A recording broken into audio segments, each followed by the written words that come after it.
Alright, let's pivot back to 2D. The Unity Certified User Artist exam specifically tests your ability to slice sprite sheets.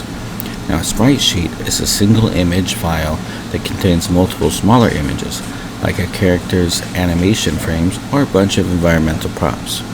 However, Unity doesn't know it's a sprite sheet automatically.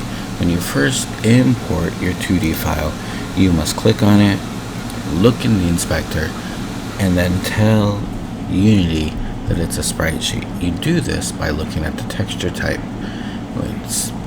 You click on where it says default, go down to Sprite, 2D, and UI, and click on that. This will tell it that it's a sprite sheet. Now, sometimes it'll go to multiples, sometimes it'll stay on single.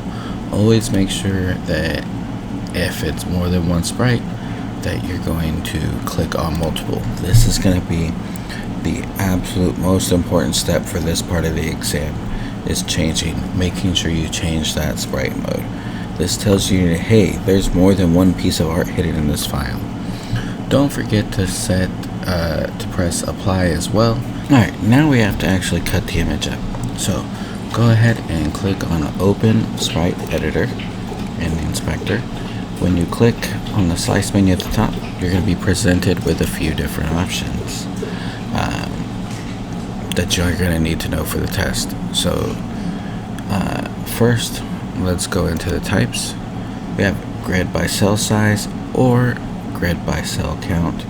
These are mathematically precise. It cuts the image into perfect squares, which is exactly what we use for standard tile maps. However, if you're slicing a character where some poses are wider than others, you can use automatic. Unity will scan the image for transparent pixels and attempt to perfectly shrink wrap a box around every individual piece of art. Once you have your cell size and cell count determined, once you have your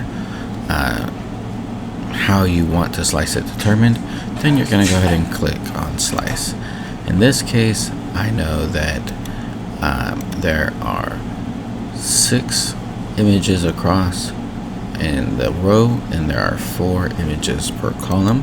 So I can click on column or the C and press 4, and then the row I can type in 6. I got that backwards. It's supposed to be 6 in the column and 4 in the row. There we go. Alright, I just got my rows and columns mixed up for a second, but once you have that, then you click on slice and it will create the grid for you and slice it up. And once you have it all set, you can press apply, and now your character is ready to use if you are using it for a 2D game.